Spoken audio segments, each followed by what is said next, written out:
For the 39th lesson of class, we looked at Occam's Razor.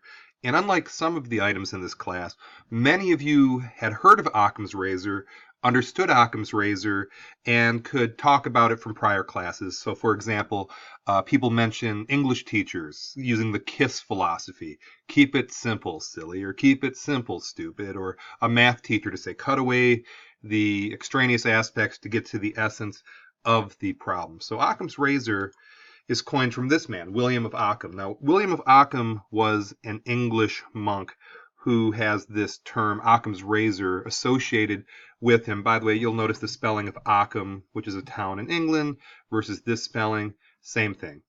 Tomato, tomato, potato, potato.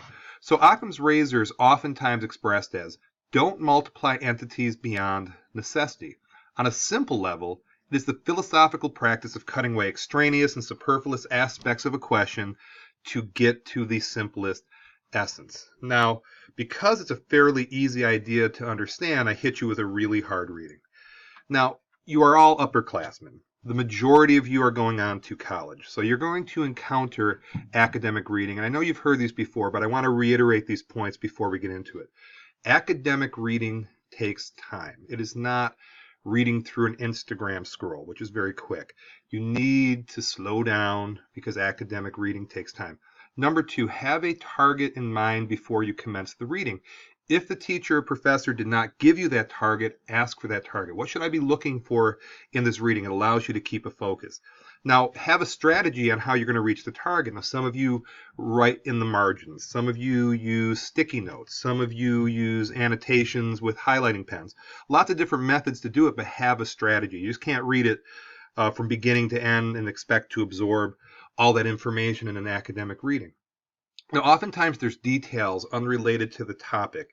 Eliminate them. Yes, I know that's totally like using Occam's Razor. So, for instance, this particular reading had a lot of Latin in it. Now, I'm guessing none of you know how to interpret Latin. So when you see all that Latin, do you really need it? Does it really help the point? It doesn't. Move on.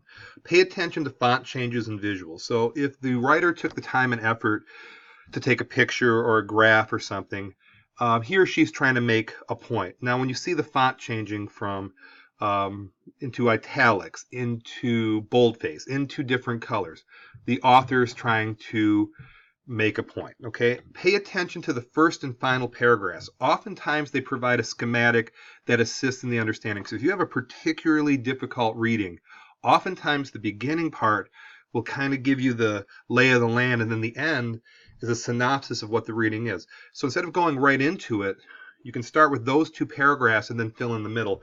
And last part, you're not islands unto yourselves. Collaborating with others is oftentimes a helpful practice. Even if you're a quiet, introverted person, we're not talking about emotions here. You can say, hey, what's the main point of the reading, or what did you highlight? So just some tips as we got into it. Now, for those who struggled with the reading, here's the gist of the reading when it was difficult, if it was too difficult. So 4 big points here. The notion of Occam's Razor was expressed by other philosophers, both prior and after Occam, okay, such as Leibniz's identity of observables.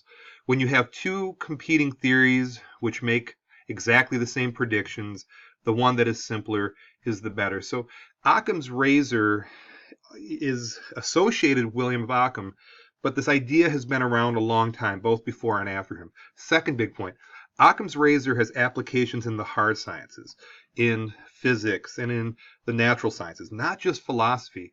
Now, this is known as the law of parsimony. I can always get this word, parsimony. That's a word I always trip on. The law of parsimony, the scientific principle that things are usually connected or behave in the simplest or most economical way, especially with reference to alternative evolutionary pathways. Now, Occam's Razor has been simplified to this essence of keep things simple. Now, that is probably too simple. I know it sounds ridiculous, but it's true. And maybe Einstein's quote might be more apt.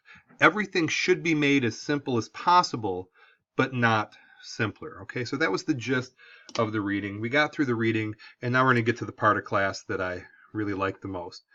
I want you to think, brainstorm here, and we'll talk to each other. Now, you take Occam's Razor. Think of areas in life where it does apply, and then think of areas in life where it doesn't apply. And this is not a right or wrong answer, okay? So, we're going to talk, we brainstorm, and after that, here's the question. Now, how did you apply Occam's razor to the following topics? And however you did apply it reveals much about your philosophy. I think when we go through this drill, you can tell if you're more absolutist in your thinking, you're more dogmatic in your thinking, or you are more relativistic in your thinking, and you're a little more shades of gray, if you will. So let's take these topics, and we could do this all day. At least I could do this all day. Education. Okay, so I'm a teacher. I have to teach you stuff. Should I use Occam's razor? What's the simplest way? Should I just give you all the answers? Think about that. Ultimately, you take a test on some content that you need to know. Why don't I just start off day one? Hey, everybody, here's the exam. Here's the final exam. Here, just do it. Memorize the final exam questions, and we'll call it a class. Is that a good educational experience? Is there a time and a place where teachers are too long-winded and they don't cut to the chase? Perhaps like these videos. Tough question. Love and romantic relationships. Well, can you apply Occam's razor to that? What's the simplest solution? Okay, let's try it. He or she makes me happy. Great. I'll keep him or her. If they don't make me happy anymore, you're gone. Well, I don't know if that exactly applies to love and romance. Oftentimes it's complicated, yet you see some couples where it's very simple, and others it's crazy complicated. I don't have answers, I have questions for you. Now, home repair is a little less heavy than love and romantic relationships. So let's say my lawnmower doesn't work. Should I apply Occam's razor? Perhaps this might be a place. So before I dissect the entire lawnmower, maybe I should check to see if there's gas in it, or something to that effect. Is the spark plug connected? Illness, so you're sick. Let's try Occam's razor, the simplest solution. I'm sick. Go take some Robitussin. I'm sick. If we're from Detroit, go drink a Verner's, you'll be fine. Go drink a Verner's, you'll be fine. Maybe that applies to some things. Maybe not catastrophic illness. For example, so I have severe illness. Well, just exercise and eat right. I don't know.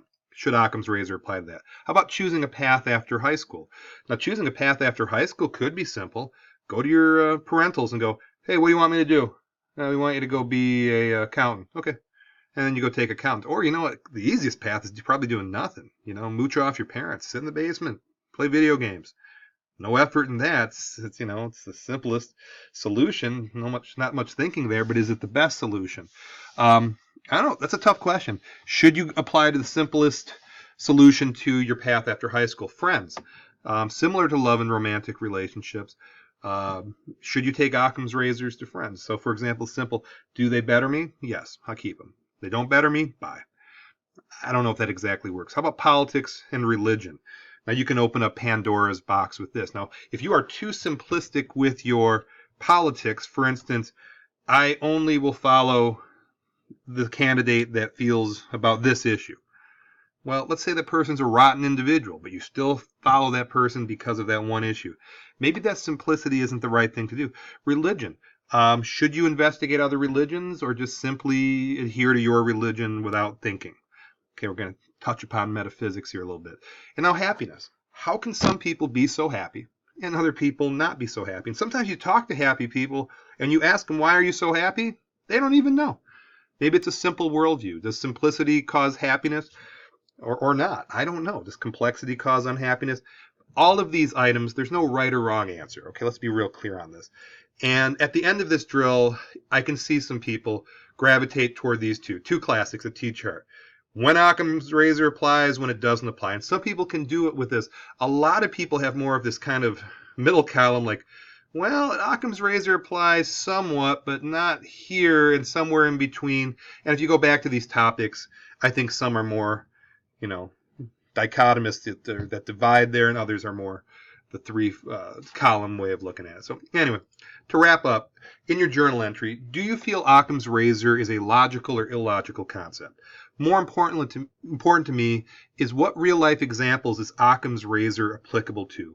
When is it not? So that's basically your personal breakdown of the drills where we were applying Occam's razor to facets of life. So interesting concept, an idea that you're going to see throughout your life, and I appreciate your participation and your insight, and I appreciate you watching.